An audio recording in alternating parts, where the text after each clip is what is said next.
Hari ini pemerintahan di Somalia juga melakukan praktek-praktek brutalitas.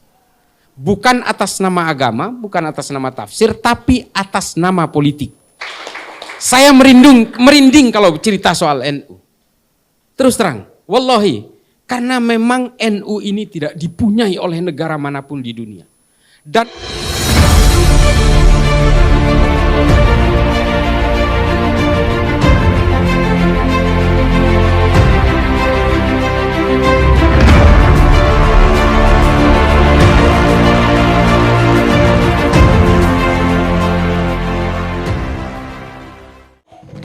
Assalamualaikum warahmatullahi wabarakatuh. Kembali berjumpa dengan saya di channel Hamzah Gantaran, sahabat sebangsa dan setanah air di mana saja Anda berada. Ada pernyataan menarik dari seorang Islah Bahrawi yang pernah mengenyam pendidikan di luar negeri. Beliau pernah lama di Amerika mempelajari tentang bagaimana gerakan-gerakan Islam transnasional. Gus Islah Bahrawi menggambarkan bagaimana Islam di Somalia yang tak henti-hentinya berpolemik, padahal jika dipikir berasal dari mazhab yang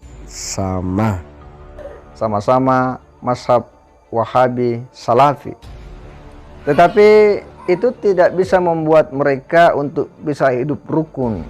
Berbeda dengan Indonesia, katanya karena ada satu organisasi yang disebut Nahdlatul Ulama. Kita akan coba menyimak seperti apa pandangan Islah Bahrawi tentang Nahdlatul Ulama. saya seminggu yang lalu saya terlibat dalam konferensi internasional oleh Presiden Somalia, Kementerian Agama Somalia, Kementerian Luar Negeri Somalia, dan Kementerian Sosial Somalia.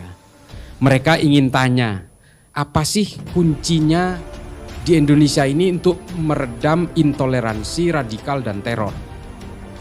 Saya diminta pendapat supaya orang-orang Somalia ini bisa mengcopy paste strategi kita, mulai dari strategic communication, strategic in prevention, dan strategic in surveillance dan sebagainya. Mereka ingin meniru konsep kita. Saya sejak awal sudah bicara kepada mereka, termasuk kepada Presiden Somalia. Saya bilang, Anda tidak akan bisa meniru konsep kita di Indonesia.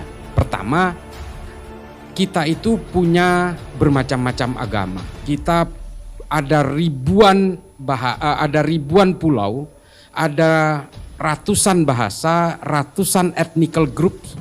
Ya, bukan suku, tapi kita menyebutnya ethnical groups.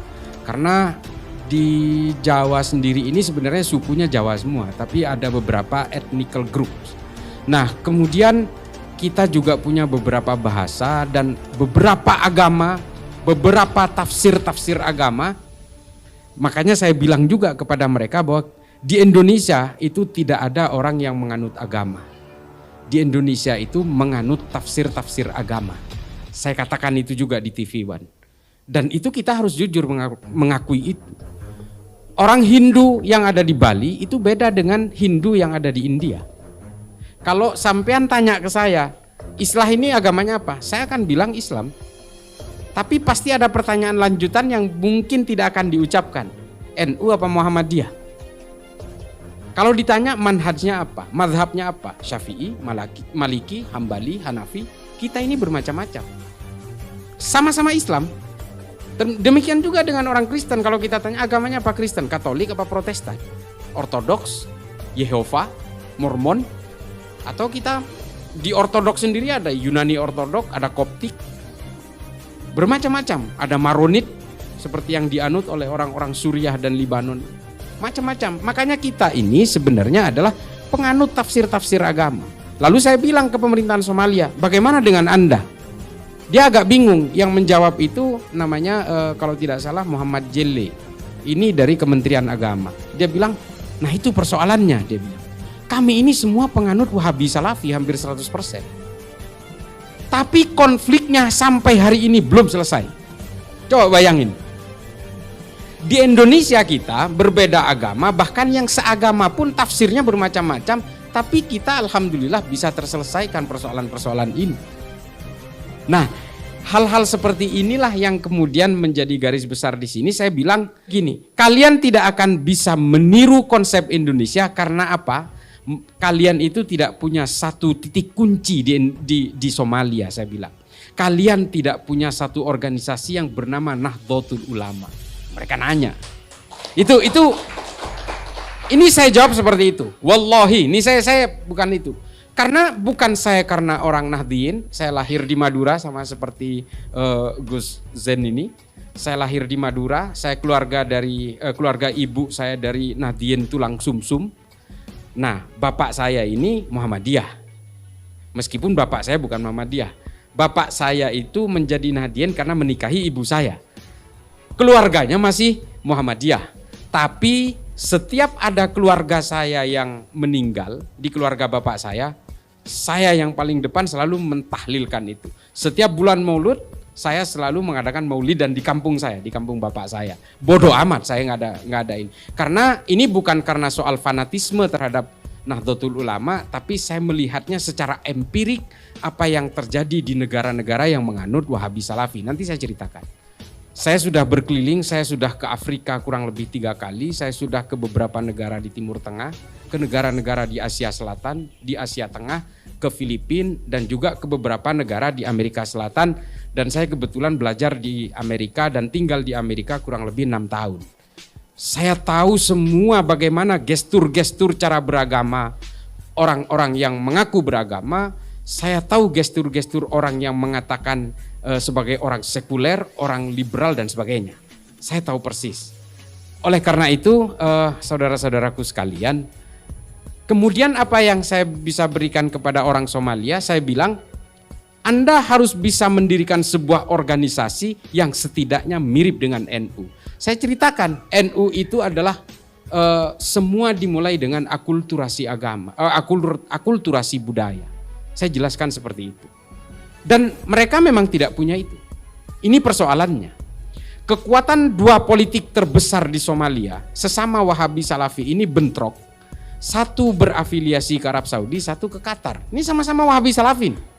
Al-Shabaab yang melakukan pembantaian di negara-negara tanduk Afrika dan menguasai setengah wilayah Somalia ini penganut paham yang sama, Wahabi Salafi juga.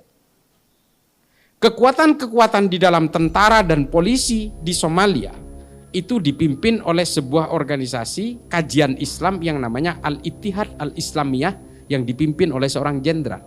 Wahabi Salafi juga. Coba bayangin, orang yang ingin memerangi terorisme dan terorisme yang ingin diperangi pahamnya sama. Makanya saya bilang we have 4 points.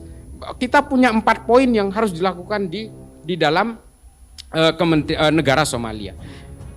Satu, mereka harus punya Pancasila. Ini berat sekali. Saya ceritakan mengapa Pancasila ini bisa diterima oleh mayoritas orang Islam. Saya ceritakan mulai dari Mbah Hashim dan sebagainya. Panjang kalau saya ceritakan di sini dan saya yakin teman-teman tahulah itu.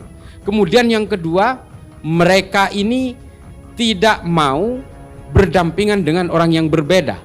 Karena kalian, saya bilang, menganut faham-faham Ibnu Taimiyah yang memang tidak menghendaki perbedaan. Kalian ini adalah penganut faham-faham dari Sayyid Qutb dalam Fi Dhilalil Quran, Ma'alim fil Thoriq, dan faham-faham yang dianut oleh Muhammad Qutb dalam Jahiliyatul Qarnil Ishrin. Dan juga kalian ini terlalu terbiasa dan luas untuk memberikan pemahaman-pemahaman Abu Bakar Nadi dalam Idarat at-Tawahhush, sehingga kalian ini berperang bukan ingin mematikan brutalitas, tapi kalian sebenarnya adalah merebutkan porsi-porsi brutalitas itu.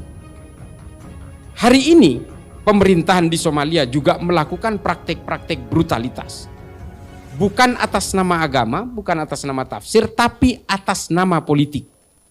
Ini adalah gestur-gestur yang terjadi dan yang merusak sejarah Islam selama 1400 tahun. Dan ini dipraktekkan oleh Somalia, dipraktekkan oleh Boko Haram di Nigeria, dipraktekkan oleh Jabhat al-Nusra di Suriah, dan dipraktekkan oleh Laskar At-Taiba di Pakistan, Afghanistan, dan di sebagian negara bagian India seperti Jammu dan Kashmir. Kesalahan mereka adalah satu, mereka tidak punya organisasi yang bisa melakukan social deployment seperti NU. Tepuk tangan untuk NU. Saya merinding kalau cerita soal NU. Terus terang, wallahi, karena memang NU ini tidak dipunyai oleh negara manapun di dunia. Dan negara manapun di dunia tidak punya undang-undang anti teror yang seperti kita punya. Namanya Undang-Undang Nomor 5 Tahun 2018. Dulu undang-undang teror kita itu adalah Undang-Undang Nomor 15 Tahun 2003. Orang melakukan tindakan teror baru bisa ditangkap. Orang meledakkan bom baru setelah korbannya bergelimpangan bisa ditangkap. Undang-Undang Nomor 5 Tahun 2018 di bawah pemerintahan Pak Jokowi ini, orang-orang yang baru berkeinginan untuk melakukan aksi teror sudah bisa ditangkap tanpa harus melanggar prinsip-prinsip hak asasi manusia. Ini hebatnya. Mengapa negara-negara itu hingga hari ini termasuk India, Pakistan, Afghanistan, Somalia, Nigeria, Sudan, Republik Afrika Tengah, Suriah, Libya, dan semua negara-negara yang hari ini tidak bisa menyelesaikan konflik komunal horizontal maupun masih berhadapan dengan perang-perang simetris, itu hingga hari ini karena mereka tidak punya undang-undang seperti ini. Hanya Indonesia yang punya. Itulah mengapa kita kadang-kadang menangkap orang, tetangga kita kadang-kadang, loh ini kan guru ngaji, loh ini kan imam masjid, ini kan cuma penjual bakso, kenapa ditangkap? Karena setiap metodologi terorisme di atas permukaan selalu mereka tampil normal. Selalu mereka mengelabui itu. Dan ini tahu nggak? Ini adalah praktik-praktik Khawarij dari sejak zaman dulu.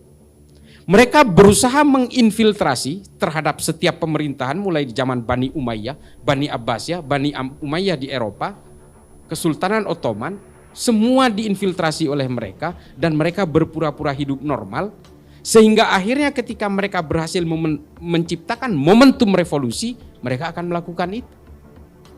Kelompok-kelompok seperti inilah yang kemudian membuat sejarah Islam itu menjadi kelam.